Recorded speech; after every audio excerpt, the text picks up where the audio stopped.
This is How to Commit Journalism, part of the Capital Broadcasting Podcast Network. Each week, we bring you the backstory behind the big story, taking you into our journalistic process. I'm WRAL Enterprise Executive Producer Ashley Talley. This week's guest is WRAL News Capitol Bureau Chief Laura Leslie. Laura's job is covering the North Carolina legislature day in and day out. While a lot of us follow political coverage, especially in years like this with a presidential election going on, Laura covers it all the time. When the legislature's in session, she's working at the State House, where she goes to everything from committee meetings to floor votes in both chambers. And in this episode, Laura explains the difference between politics and government, why she loves covering state legislature, and what she and other journalists do to make sure their own political choices stay separate from their news coverage. We recorded this conversation the day after Super Tuesday, when 14 states, including North Carolina, went to the polls. Laura, what's the hardest part about covering politics and government? And I put those two together, but in your mind, are they inextricably linked? I don't think they're linked, and I'll speak initially to politics. I think the hardest thing about covering politics right now is the alternative universes of facts. If you somehow or other down the line facts have become politically biased, which they didn't used to be even, I would say, 8-10 years ago. And it's very, very difficult to do things like fact checks or just factual reporting when there doesn't seem to be a set reality that we all sort of agree on going forward of things. That facts themselves are in question. Yeah, facts are in question, and fact, sticking to the facts if they don't favor one or the other party's candidates is considered biased against that candidate. That's just a real evolution and an unfortunate one, I think, over the last 10 years. And it's making journalism a real challenge. It's also, I think, making journalism more necessary now than it's ever been before, because there are so many people who don't seem to know, which of these alternative universes is true. The very nature of truth itself seems to be up for debate. Yeah, exactly. And so that is the mess that is in politics. But in some ways that has bled over into government too. But I would say covering government is kind of different. And politics is all about the personalities and the followings and the horse races and, the one-upmanship, Government is not campaigning, and so government involves necessary bureaucracy, and it involves compromise, and it involves consensus building, which are all things that people seem to be not favoring these days in their political candidates, So, it's getting to be more challenging, I think, for politicians to win that sort of political landscape and then turn around and function well. And I think we've seen that in the state legislature, for example. Most of your moderates, for example, in both parties have sort of been pushed out. And what you're getting more of is the folks who can, charge up the base on their side. But those are people who have neither the inclination nor any incentive to cut compromises with the other side. Sounds like what you're saying is government is what happens in between politicking, right? Yeah. Like you have to campaign on both ends of it. And if you can get anything done in the middle, then it should be the other way around. Right. But in North Carolina, especially because all of our legislators have 2-year terms, they're never not campaigning. So it does make it difficult to kind of put that aside and get the work of statesmanship and statecraft done in the meantime. What has changed in the past 10 years? What is it that's created this shift to make the two sides, to push the two sides further apart, do you think? Well, I think a big part of that is probably the rise of partisan cable news. Because when you can select your news to match what you already think, right? It's like confirmation bias made ready and convenient, right? So I think that's a huge part of it. I think when everybody was watching the same, say, 3 stations, 4 stations newscasts, and they all were sort of presenting 2 + 2 = 4 as a fact, then it was easier to have those dialogues. And have that compromise and that sense of, pulling together to get something accomplished. I think when you've got, one side's media and the other side's media, the more base watches them on either side, the better their ratings are. So they have nothing but incentives to get people riled up to tune in, right? And to keep pushing their agenda to those extremes. To those extremes, exactly. The other big thing, which is, I think, related, or at least, it's along the same lines as social media.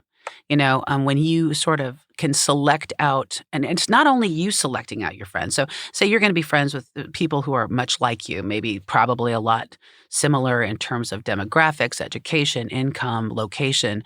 Chances are good you're going to already have a lot of things in common with those folks. And then you've also got the fact that Facebook and Instagram, to some extent, select for you the posts that you will like and interact with. So if you favor a certain candidate, it's no surprise that you're going to see a lot of posts in your feed from people who support your candidate because Facebook wants you to be there and see the ads, right? That's just how it works. But I think it creates this sort of a social media echo chamber for people in which they have no idea that really what they're seeing is maybe a tiny, tiny sliver of what the whole electorate is saying. And so people get this. I think we're seeing this. I think today, the day after the primary election, we're seeing this with the Democratic primary. There was folks. I had a bunch of friends who were in the Warren camp, and a bunch of friends who were in the Sanders camp, and a bunch of friends who were in the Biden camp. And the Sanders people just are shocked beyond belief that they didn't win the state because there's just this gigantic echo chamber of Sanders people talking to Sanders people.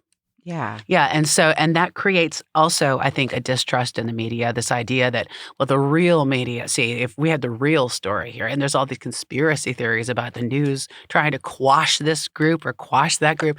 And it's like, we can barely make deadline. I mean, our ability to quash a candidate, you overestimate us, right? Right. Yeah. And what you're saying about you're living in a world where you're watching Fox News or MSNBC, and you're living in a world where your Facebook friends are putting memes about Hillary Clinton giving money to whatever, or, the opposite. You're creating this own reality for yourself, each electorate. Right, exactly. And that just voter. contributes to that whole alternate universe of facts thing, right?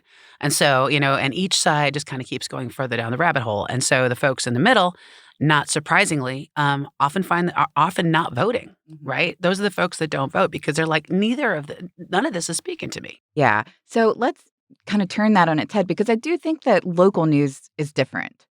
Or, I mean, we try. At WRAL, we are very focused on being objective and balanced in our coverage. Talk about that a little bit. How does that play out in your role and your job, and how do you see it play out in the newsroom and discussions that we have? I think, well, for one thing, I think we, unlike cable news, do not have an incentive to appeal to a base.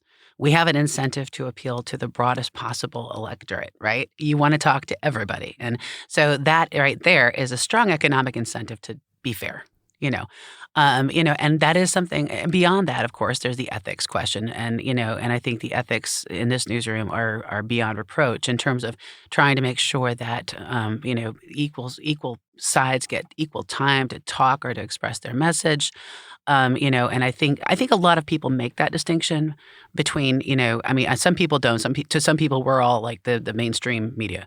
But I think a lot of people do make the distinction between the folks who are on the ground, either on TV or newspapers or the radio in their communities versus the folks who are, in Washington or New York or California. I totally agree. You said something about economic incentive, that obviously the cable networks have an incentive to keep going in their own direction. If you've been watching WRAL News the month of February, you've seen a lot of economic, not incentive, but political ads, right? Oh, yeah. They're a huge thing for local news stations, particularly those that are in the primaries early. How does that factor into, or does it factor into reporting at all?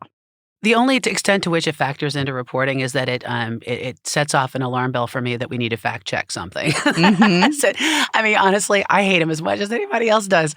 And I'm standing there listening to a commercial break before my story, and I hear an ad for somebody I'm about to do a report on, and I'm like, oh, man.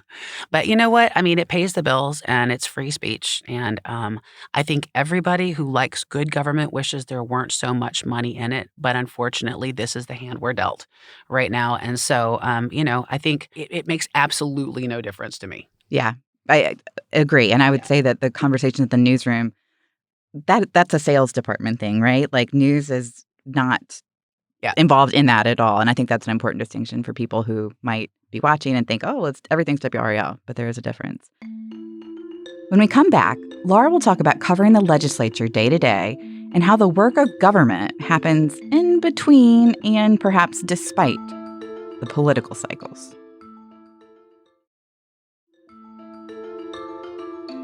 Welcome back to How to Commit Journalism. We're talking with Capitol Bureau Chief for WRAL, Laura Leslie. We're in the kind of throes of primary season right now with Super Tuesday, but I'd say what you're focused on more often is state government. Is that right? Right. So talk to me about that. How do you go about covering state government? Who are you talking to? What are you looking at? What's your kind of approach to that? How long you got? I will say this. I am actually grateful that I am not a national political reporter. People have asked me before, don't you want to go, report for one of the big networks on national politics? And my answer is no. Number one, it's so much noise, right? And not a lot of signal. And number two, there are a gajillion people covering presidential races and Congress and whatever. There's almost nobody covering state houses, right? And really, that's where the rubber meets the road. For the majority of the decisions that impact people's lives, most of those are not made in D.C., especially lately with the gridlock in Congress. Most of those are made in their state capitals. And yet, a lot of people don't understand the importance of that name down ballot to somebody they've never heard of that they're supposed to vote for. And it's like, part of my job, I guess, is to help them understand that name matters just as much as the one further up the ballot. And maybe even more, depending on how much you care about your quality of your children's schools or how bad your roads are or, economic development in your community. Those are kind of home state kind of decisions. Our job is, number one, to try to communicate that to people and explain to them that these decisions are made by people that they can reach out to. They can come see these people if they want to. They represent them directly. Right. You can, yeah. Exactly. And that is, Washington is not Raleigh, and Raleigh is not Washington. And number two, and this can be tough because especially as everything gets more and more political, it's harder to get down to policy stories, pure policy stories. But, you hear people on either side say, well, the answer to such and such a problem is so simple. Well, it's not. And that, these policy issues, things like poverty, things like, the urban-rural divide, broadband expansion, STEM education, early childhood healthcare, these are not easy. When you get right down to it, when you really look at the policy decisions that have to be made. And so I think it's important for people to understand those as well so that they have a realistic expectation of leadership in terms of what they can and can't do. They can't wave a wand and fix affordable housing, right? You might think they can, but there's a lot of reasons that won't work, right? Mm-hmm. So that's why that's interesting. And I'm a policy geek, so that's why I love that stuff. The political stuff, the personalities, that's all fun kind of insider baseball stuff. And we love to watch, here goes so-and-so again with the thing he always says, or, so-and-so cast shade on yada, yada, But to people outside that building, that doesn't matter. What matters is what happens. And it's a tall task you have, I think, of making people realize that Raleigh politics matter, that their local legislators are the ones that are making decisions that are really affecting their lives. When you are pitching story ideas, especially during the session, what are you focusing on? What are you really wanting to get to viewers? Well, first I want to try to find things that are going to affect people. And unfortunately, that tends to lead me to a bias toward things that can happen. And has been pointed out to me, and I do try to keep in mind that just because something can't happen doesn't mean some people might not think it should, So you should cover some other things. That's true. But I do tend to be pretty pragmatic about what to focus time on because, I'm looking at bills that are moving. I'm looking at bills that seem to have support. And I'm also looking at how people interact with the legislature, because that I think is really important for people to see that normal people do show up down there and they do make phone calls and they do, come in and have opinions about things. And I actually also really love committee meetings. Speaking of being a Said policy. nobody ever. No, but it's true. It's true. And here's why. Because by the time a bill gets to the floor, the debate you're going to hear on that is a political debate, right? That's going to be a partisan debate for the most part. In committee, committees in legislative terms are the place where the work happens, where the bill's supposed to be gone through and fixed and hammered out, and you're supposed to have heard from the different communities of interest and stakeholders. That's when you learn what those little bits of information are that make those policies not an easy problem to solve. Okay, so a bill is put forth. it's then assigned to a certain committee under which it fits. Is that Or right? 2 or 3 or 7 or 8, depending. Yeah. Okay. And so then the people that are assigned to that committee go in and talk about each proposed bill. Do they then send changes back? Or, I mean, They change it. okay, They they change change it it. within the committee. Yeah. So what'll happen is, like, say, for example, you've got a bill that has to do with, oh gosh, let's say election spending, right? Spending on campaign finance. That's a good one. Okay, so that would probably go to elections first. And because that's where the people who have people who are assigned to that committee are generally people who have some expertise in election law. And then it might go to judiciary next if it's got some kind of civil or criminal penalties in it, and that's where the lawyers with mostly attorneys on those committees are going to look at it and try to find loopholes and try to find ways to make sure it doesn't cause any unintended consequences. And then it might have to go to the budget committee because it's going to cost some money. So the budget people got to have a look at it and say, well, is this going to be enough? How's this going to fit in? Can we afford to do this? That's all just in one chamber. So if it makes it through all that, makes it past the floor, then it goes to the Senate, where it goes through the same thing, if it's lucky, and gets hammered out all over again. So you can see Through committees there. through committees there. So there can be, bills can change so dramatically from start to finish that sometimes they don't even resemble themselves. And is this also where things get added in that maybe Oh, had yeah. nothing to do with the original intention of the bill? Sometimes, yes, but usually what happens when those things get added in is they get added in before the bill shows up in committee. And so you don't even know who wanted to add it in. Oh, That's interesting. unfortunate because I really prefer it when they do it in the amend. They have to amend it on the floor, so the committee, so you can see who it is that's pushing it. But when it just sort of happens, then we don't know. Where are you getting information from? Are you getting it mostly, kind of on the record, in meeting, in committee? Is that the information you're reporting or figuring out stories?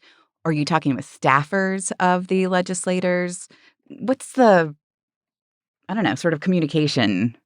I would say I do all of it. I mean, I certainly listen to staffers and lobbyists, and I appreciate those people who kind of keep me in the loop. But I am kind of an old-fashioned reporter in that I'm not a fan of access journalism, because I find that access journalism has a way of coming back to bite you. Can you explain what you mean by Sure. access? Access journalism is the idea that you have to be an insider. You have to hang with these guys. You have to go for coffee and drinks with them. You have to go to their Christmas parties. And that's how you find your stories. Well, I mean, that is a way to find stories. And there are some very fine journalists who do that kind of journalism. It's just not mine.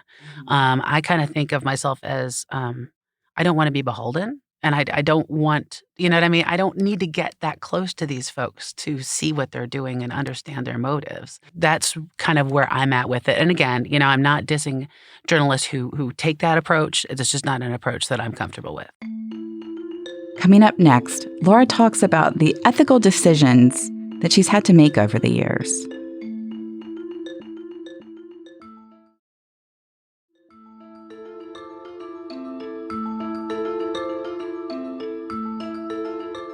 Welcome back to How to Commit Journalism. We're talking with Capitol Bureau Chief for WRAL News, Laura Leslie. It's funny because every time that you talk about government, it still put politics back in, right? Like the partisanship, Sure. wrangling. In the hope of maintaining objectivity, what conversations or decisions are being made behind the scenes when it comes to coverage decisions, or how do you help give people perspective without bias? Well, I think number one, I always try to avoid the loudest voice in the room, right? I mean, it's easy to go to a rally or a floor debate in the House and find that person who says the craziest possible thing and put them on the air. But that does a disservice to the people who have that opinion, but have a more rational approach to it, right? And that's not a representative necessarily of that side of the debate. So I try to avoid that. I try to find balance, but I also am, I'm increasingly being swayed by folks who are very uh, sort of opposed to giving equal sides to things that do not have equal weight in fact. Go into that more. What do you mean? Okay, for example, if we do a story about, let's see, climate science, okay? So climate change.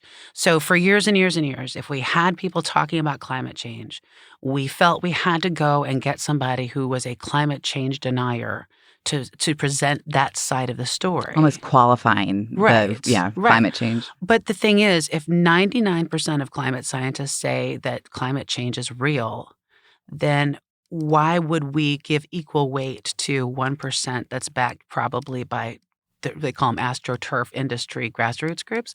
That's doing it a service because that seems to present them as equal options for belief when we wouldn't have to say, well, we're going to tell you today that 2 and 2 is 4, but here's somebody who says it isn't, right? That's a we great way wouldn't to do say that, right? And that's become a policy in our newsroom that I have heard our news director, Rick Gall, say, we're past that. We no longer talk about climate change as though it's an unexplored theory. Yeah, it's because it's not, Right. you can talk about the anti-vaccine folks kind of the same way, and I think that the media does. I think we all bear some responsibility for the anti-science movements that are out there because for so long we sort of said, okay, here's this side, you decide what's true, that's sort of what leads you down the garden path to the alternate universes of facts that we're currently living with, right? Because if everybody can just decide for themselves what's true, then what's true? So I think we definitely have to be, especially when it comes to things that there's data or facts to support. I think we have to be more aggressive about that. So I think we could think about that in terms of many things, including the coronavirus that we're going through absolutely. at this spring. But is that giving the media we decide when it's fact rather than, Well, don't we do that with fact checks? We do to some extent. But no, I think what that is saying, what does the data tell you?